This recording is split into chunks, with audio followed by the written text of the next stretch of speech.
এমন হতভাগ্য আমি হই নাই যে আমার ছেলের আমার কথা শোনে না। আমি একটা দৃষ্টান্ত দিলাম সকলকে। অনেক পিতা এখানে আছেন, সন্তানের কথা শোনেন, আছে না? বউতে কথা শোনেন, মেয়েতে কথা শোনেন, আছে না এমন? এই যে কথা শোনে না, তার পেছনেও আপনার অবহেলা এবং অবজ্ঞা আছে। আপনার অবহেলা এবং অবজ্ঞা কাজ করে আপনার অজান্তে, আপনি জানেন না। আপনি এও খবর রাখেন না আপনার ছেলে কোথায় যায়, আপনি এও খবর রাখেন না আপনার মেয়ে কোচিং করার নাম করে কোথায় যায়। আপনি এটাও জানেন না কম্পিউটার ব্রাউজিং করার জন্য সাইবার ক্যাফেতে গিয়ে আপনার সন্তান কি দেখে। সংস্কৃতির নাম শুনে ছেলেরা দৌড়ায়। সংস্কৃতি সংস্কৃতি সংস্কৃতি মানে কি? সংস্কৃতি মানে হল ঢোল, ঢোল, তবলা, হারমোনিয়াম, গিটার, গিটার, সারেগামা, পাদানিসা, বাবা নানু, মামু গালু। সংস্কৃতিও বোঝে নাই কারে কয় সংস্কৃতি। আরে কপাল পোড়া মুসলমান। সংস্কৃতি কি? সংস্কৃতি এটা আরবিতে বলা হয় সাকাফা, বাংলায় বলা হয় সংস্কৃতি, ইংরেজিতে বলা হয় কালচার। কালচারটা এখন আর কালচার নাই, এটা এখন ক্যান্সার হয়ে গেছে। সংস্কৃতি মানে হচ্ছে ওপেন কনসার্ট। সংস্কৃতির মানে হচ্ছে এখন তারা এই সংস্কৃতি কোথায় নিয়ে যেতে চাচ্ছে। তারা ঘোষণা করেছে বাংলাদেশের প্রত্যেকটি বিল্ডিং এর ছাদ হবে আমাদের ওপেন কনসার্টের কি স্টেজ। ছাদে উঠে লাভ হবে এখন আপনার মাথায় উঠে। কোথায় উঠছে চিন্তা করেন। সংস্কৃতি ঢোল ডগর নয়, বাজনা নয়। সংস্কৃতি কি? সংস্কৃতি হচ্ছে একটি জাতির আচার আচরণের বহিঃপ্রকাশ। সংস্কৃতি জীবনের বিশাল অঙ্গন। সংস্কৃতি বাদ দিয়ে কোনো জাতি বাঁচতে পারে না। আমার সংস্কৃতি কি? হিন্দুরা তারা সকালবেলায় তারা বলে যে আমি অতি প্রত্যুষে গাত্রোত্থান, ঘুমের নিদ্রা থেকে গাত্রোত্থান করে তারপরে প্রাতরাশ সেরে পানি দিয়ে প্রাক্ষলন করে প্রাতরাশ সেরে কর্মস্থলে গমন করিলাম। এটা ওর সংস্কৃতি। আর আমার সংস্কৃতি সবে সাদেকের পরে উজু করে ফজরের নামাজ পড়ে নাস্তা করে আল্লাহ হাফেজ বলে কর্মস্থলে গিয়ে কাজে যোগ দিলাম। এটা আমার সংস্কৃতি। একজন হিন্দু মারা গেলে পরে তার অন্ত্যেষ্টিক্রিয়া হয়, তাকে দাহ করা হয়, পুড়িয়ে ভস্ম করা হয়, এটা তার সংস্কৃতি। আর আমার কেউ মারা গেলে গোসল দিয়া, কাপড় পরাইয়া, আতর দিয়া, গোলাপ দিয়ে কবর খুঁড়ে যত্ন করে কবরের মধ্যে রাখা হয়, এটা আমার সংস্কৃতি। একটা হিন্দু মেয়ে বিয়ে দেওয়ার সময় তার কপালে সিঁদুর লাগিয়ে ব্রাহ্মণরা মন্ত্র পড়ে 7 পাকে বেঁধে দেয়, এটা তার সংস্কৃতি। আর আমার সংস্কৃতি বরের মাথায় পাগড়ি পরাইয়া মেয়েটাকে সুন্দর করে সাজায়া বোরখা দিয়া ঢেকে তারপরে একজন মৌলানা সাহেবকে দিয়ে আক্ত করাইয়া সুন্নত অনুযায়ী, আল্লাহর নির্দেশ অনুযায়ী বিবাহ করিয়ে দেওয়া হয়, ওটা আমার সংস্কৃতি। এই সংস্কৃতি হলো মানুষের জীবনের বহিঃপ্রকাশ, আচার আচরণের বহিঃপ্রকাশ। সেখানে আমরা ভুল করেছি। আমার সংস্কৃতি হচ্ছে কোন জিনিসকে উদ্বোধন করব আল্লাহর নাম নিয়ে, এটা আমার সংস্কৃতি। অন্যদের সংস্কৃতি হচ্ছে কোন জিনিসকে উদ্বোধন করার জন্য মঙ্গল প্রদীপ জ্বালানো, উল্কি আঁকা, রাখি বন্ধন বাঁধা, এগুলি ওর সংস্কৃতি। এই সংস্কৃতির সাথে আমার কোনো সম্পর্ক নাই। সুতরাং সাংস্কৃতিক দিক থেকে আপনার সন্তান, আপনার ছেলে, আপনার মেয়ে কোথায় চলে গেছে আপনি খোঁজও রাখেন না। তাহাজ্জুদ আপনি পড়েন ঠিকই, ফজরের নামাজও জামাতে গিয়ে পড়েন ঠিকই, আলেম ওলামাদেরকেও সম্মান করেন ঠিকই, কিন্তু আপনার ঘরে যে আগুন লেগেছে আপনি টের পান না। ইস ঘর কো আগ লাগি হ্যায় ইস ঘর কি চেরাগ সে। এ ঘরে আগুন লাগছে এই ঘরের চেরাগ দিয়ে, বাইরের থেকে আগুন আসে নাই। আপনি সাবধান হন নাই, এই জন্য আপনার ছেলে আপনার মেয়ে নষ্ট হয়ে গেছে, আপনি টের পান নাই। আপনার অজান্তেই সব শেষ হয়ে গেছে। আপনার মোবাইল টেলিফোন দিয়ে আপনার মেয়েটা শেষ হয়ে গেছে। অবিবাহিতা এই মেয়েটি, তার হাতে আপনি মোবাইল ধরিয়ে দিয়েছেন। মোবাইলের কোনো দোষ না, কিন্তু আপনাকে কন্ট্রোল করা দরকার ছিল কোন বয়স পর্যন্ত হলে পরে কি পরিমাণ বিশ্বাসযোগ্যতা থাকলে পরে এটা দেওয়া যায়। এবং এই মোবাইল দিয়ে কিভাবে সর্বনাশ হচ্ছে, মোবাইল টেলিফোনে। সেদিন এক ইমাম বক্তৃতা করতেছিল মসজিদে, যে মোবাইল টেলিফোনে একটা যুবক ছেলে, সে বিবাহ করে নাই, তো তার সাথে একটা মেয়ে টেলিফোনে কথাবার্তা বলছে। সে টেলিফোনের ডাকও ভিন্ন কায়দার। ওই ইমাম সাহেব খুতবায় বললেন, সে ডাকটা ছিল হ্যালো। তো ওই হ্যালো শুনে ছেলেটা পাগল হয়ে গেছে। দীর্ঘদিন এই আলাপচারিতার মধ্যে বলছে, আচ্ছা তোমার সাথে দেখা হলো না, তুমি আসো। তো একটা জায়গা ঠিক করেছে। ছেলেটা জায়গা দেখে, সে মেয়ে তো না, কয়েক সন্তানের মা, কয় আমার মতো 2টা পুরুষে কোলে নিয়ে চলতে পারে। এই যে সর্বনাশটা হলো মোবাইলের দ্বারা, ছেলে নষ্ট হলো, মেয়ে নষ্ট হলো। আমি কিন্তু আপনাদেরকে হাসির খোরাক দিচ্ছি না, ওয়াল্লাহি আমি আপনাকে বোঝার জন্য বলছি। আপনার ছেলে, আপনার মেয়ে এই টেলিফোন দিয়ে নষ্ট হয়ে যাচ্ছে। এটার উপরে আপনার নিয়ন্ত্রণ থাকা উচিত, নিয়ন্ত্রণ থাকা উচিত। মেয়ে তো বুঝতেছে না কার সাথে কথা বলতেছে। এক টিন এজার যারা, এই বয়সের একটা দোষ আছে, একের প্রতি অপরে আকৃষ্ট হওয়ার একটা প্রবণতা হয়। সেই প্রবণতার মধ্য দিয়ে এমন একটা ছেলের সাথে তার প্রেম হলো, দেখা গেল মেয়েটা বড় লোকের, কিন্তু সে প্রেম করেছে একটা রিক্সাওয়ালার সাথে, অথবা একটা ভ্যানওয়ালার সাথে, অথবা একটা রাস্তার ছেলের সাথে, অথবা কুফুতে মিলবে না। আপনি জিন্দিগিতে মরে গেলেও এই পর্যায়ে আপনার মেয়েকে দিলে, মেয়ের কাপড় তো ভালো, তার প্রসাধনী কিনে দেওয়ার পয়সাও তার নাই। তাহলে এই ভালোবাসা তো ঠিকবে না, এই বিবাহ তো ঠিকবে না। আমি কিন্তু কাউকে ছোট করতেছি না, আপনারা আমার কথা বুঝতে পারতেছেন? আমি কাউকে ছোট করতেছি না, আমি শুধু পরিবেশটা বোঝাতে চেষ্টা করছি যে সাংস্কৃতিক দিক থেকে ধ্বংস হয়ে যাচ্ছে। আপনার সন্তান, আপনার মেয়ে, আপনার ভাই, আপনার চোখের সামনে নীরব ঘাতক, ভেতরে ভেতরে সব শেষ হয়ে যাচ্ছে, আপনি টের পাচ্ছেন না। এই জন্য আপনার দাওয়াতটা হওয়া উচিত আপনার ঘরের থেকে। আপনার সন্তানকে আপনি দাওয়াত দেন। কিভাবে দিবেন? হযরতে লোকমানের মতো দেন।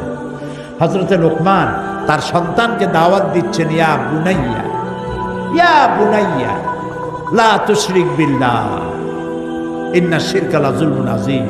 ইয়া বুনাইয়া আকিমিস সালাত ওয়া'মুর বিল মারুফ ওয়ানহা আনিল মুনকার ওয়াসবির আলা মা আসাবাক ইন্না যালিকা মিন আজমিল উমুর।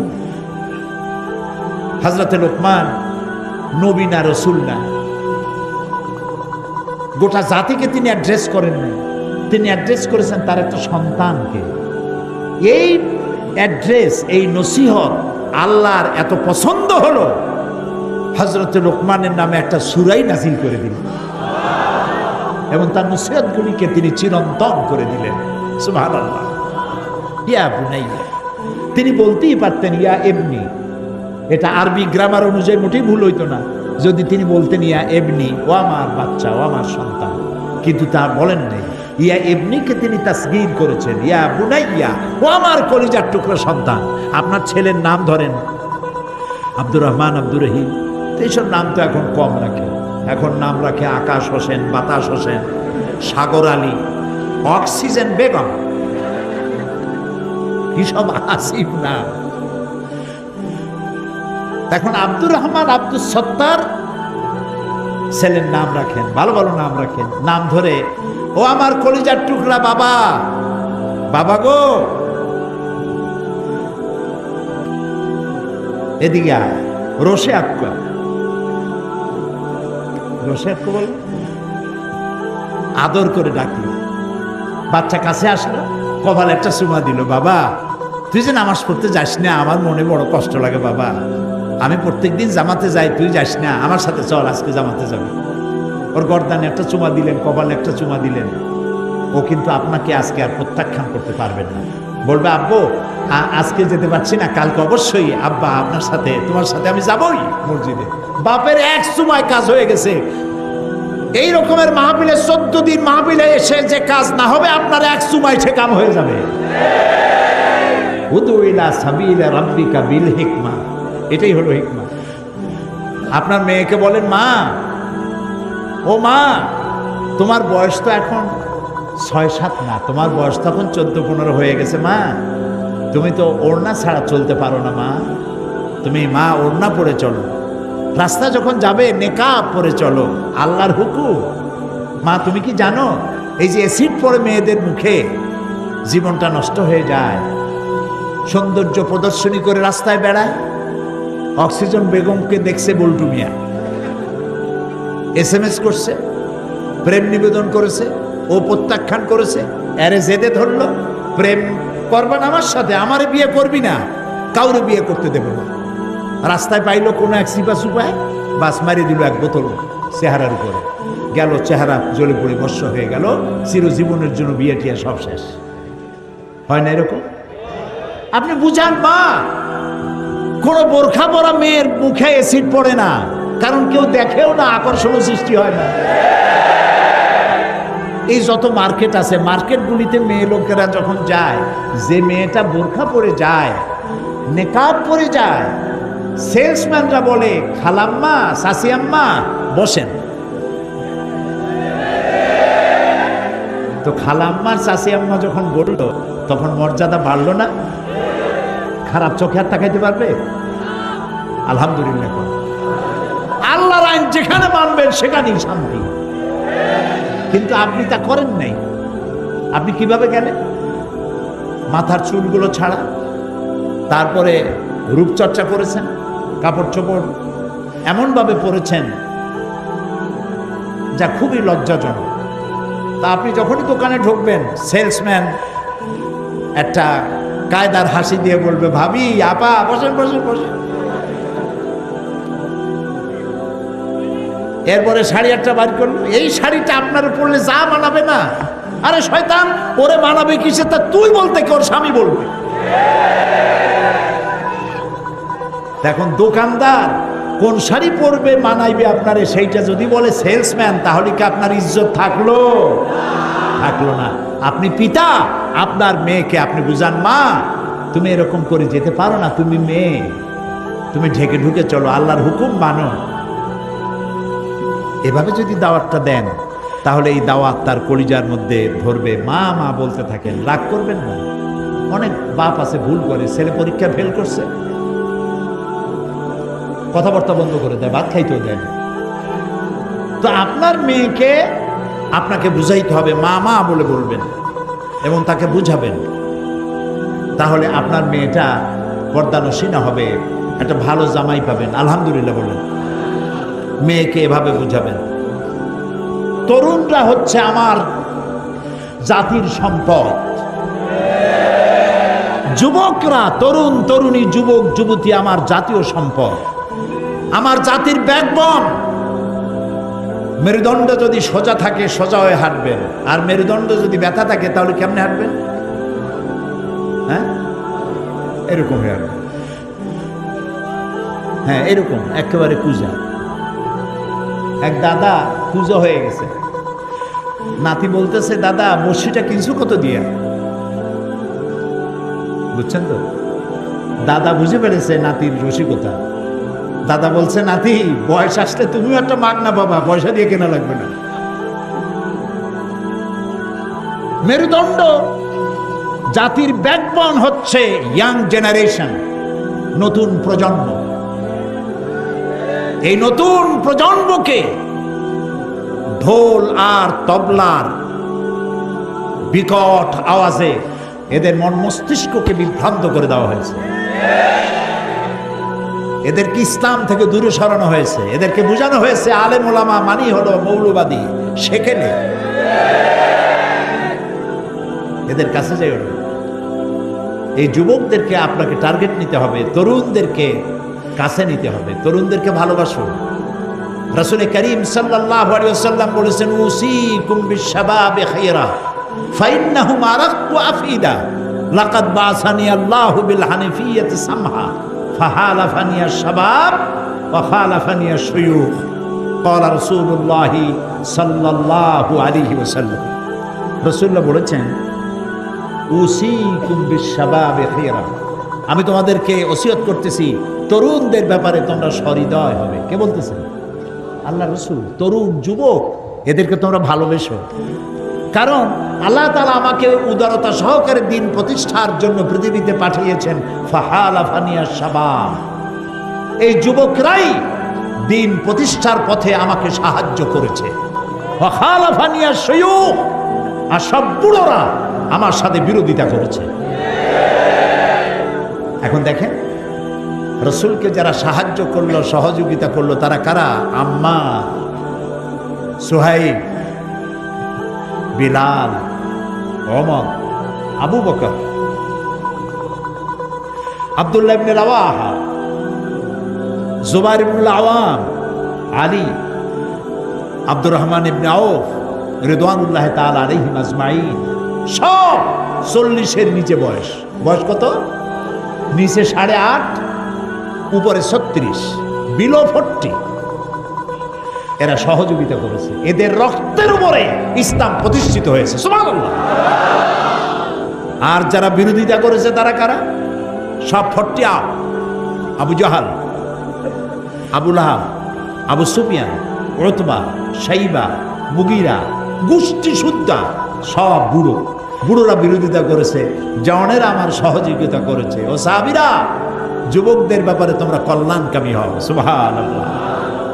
আমি এই ওয়াজ আপনাদের কারো শুনেছি। হযরত জারীর রাদিয়াল্লাহু তাআলা আনহু, যুবক, চেহারা ছিল এত সুন্দর, কোন মজলিসে হাজির হলে সাহাবায়ে কেরাম বলতেন আমাদের মধ্যে এক ফালি চাঁদও দিতে হয়েছে। সুবহানাল্লাহ। রাসূলুল্লাহ মজলিসে বক্তব্য রাখছিলেন, যুবক সাহাবী জারীর এক কোনায় দাঁড়ানো বসার জায়গা পায় নাই। সকলের চোখ এড়াইছে, কিন্তু রাসূলের চোখ এড়ায় নাই। সুবহানাল্লাহ। নবী করিম সাল্লাল্লাহু আলাইহি ওয়াসাল্লাম নিজের গায়ের চাদর মোবারক খুলে ফিকে মারলেন জারীরের দিকে, বললেন, ইজলিস ইয়া জারীর, ও জারীর তুমি আমার চাদরের উপরে বসো। আল্লাহু আকবার। ফাকাব্বালাহা জারীর ওয়া দাম্মাহা ইলাই, হযরতে জারীর রাসূলের চাদর বুকের সাথে জড়ায় ধরলেন আর বারবার চুমা খাইতে লাগলেন। বললেন, ইয়া রাসূলুল্লাহ, আপনার চাদরে বসতে পারি?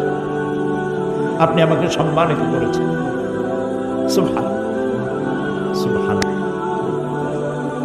প্রিয় ভাইরা, যুবকদের প্রতি আপনারা দয়াদ্র হন। ছেলে পরীক্ষা ফেল করেছে, বাপেও কথা বলে না, মায়েও কথা বলে না। ছেলে 2-3 দিন মা বাপের এই অযত্ন, কথা বলে না ইত্যাদি দেখে বন্ধুদের সাথে গিয়ে মিলিত হলো, বন্ধুরা তাকে ইন্ডিয়ান ফিল্ম দেখাইল, তারপরে আরো কিছু খাওয়াইলো। আপনারা স্বামী স্ত্রী 2 জন ফেল করছে বলে ছেলেটার প্রতি মেয়েটার প্রতি অভিমান করলেন, রাগ করলেন, কথা বললেন না। আপনি তো ছেলেটাকে সর্বনাশ করে দিলেন, মেয়েটাকে ঘর ছাড়া করে দিলেন। উচিত ছিল ওর মাথায় হাত দিয়ে, বাবা ফেল তো মানুষই করে, গাধায় তো আর পরীক্ষা দেয় না, পরীক্ষা তো মানুষই দেয়। একজনে শুনেছে, কয় ভাই আপনার ছেলে তো ফেল করছে, কয় আলহামদুলিল্লাহ। কয় ছেলে ফেল করলো তাও আলহামদুলিল্লাহ কম পাবো না? বলছে ফেল করবে তাও তো আমি বুঝি নেই, ফেল করতেও তো একটা যোগ্যতা লাগে। তো বাবা তুই যে ফেল করছিস কোনো অসুবিধা নাই, আজকে বড় বোয়াল মাছ কিনে আনবো, খা, দুধ খা, কলা খা, আগামী বছর পরীক্ষা ভালো করবি ইনশাআল্লাহ। আমরা মা বাপ তোর জন্য দোয়া করব, তুই আগামী বছর ভালো পাস করবি। তাহলে ছেলেটার মনে যে কষ্ট ছিল, কষ্টটা থাকবে? তা আপনি তো ভুল করলেন, ভুল ট্রিটমেন্ট করলেন। লাগবে ইনজেকশন, আপনি করছেন অপারেশন। কাজী যুবকদের প্রতি আপনারা বিশেষভাবে আকৃষ্ট হন, তরুণদের প্রতি আকৃষ্ট হন, এদেরকে জায়গা করে দেন।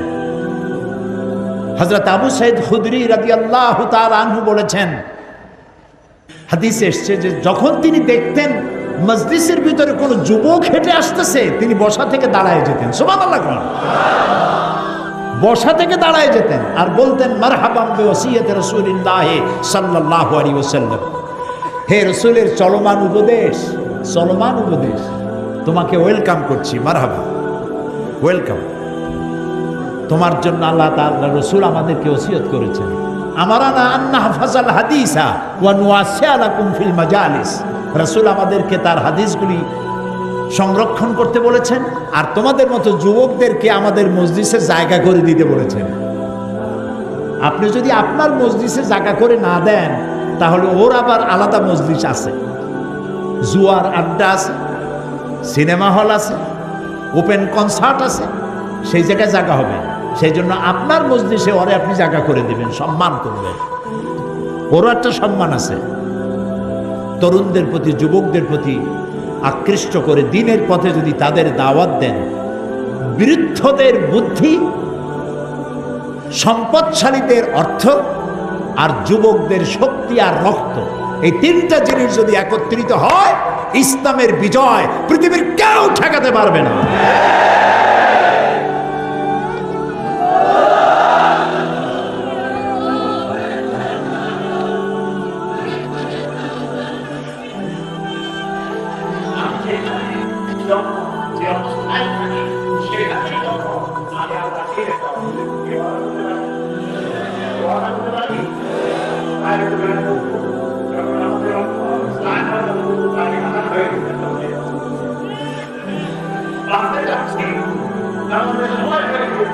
আপনি একাই দাঁড়ান, বাসের ড্রাইভারকে বলুন চলতে চলতে যেখানে মসজিদ দেখবা বাবা, বাসটা একটু থামায় দাও, আমরা নামাজ পড়ে আবার বাসে উঠবো।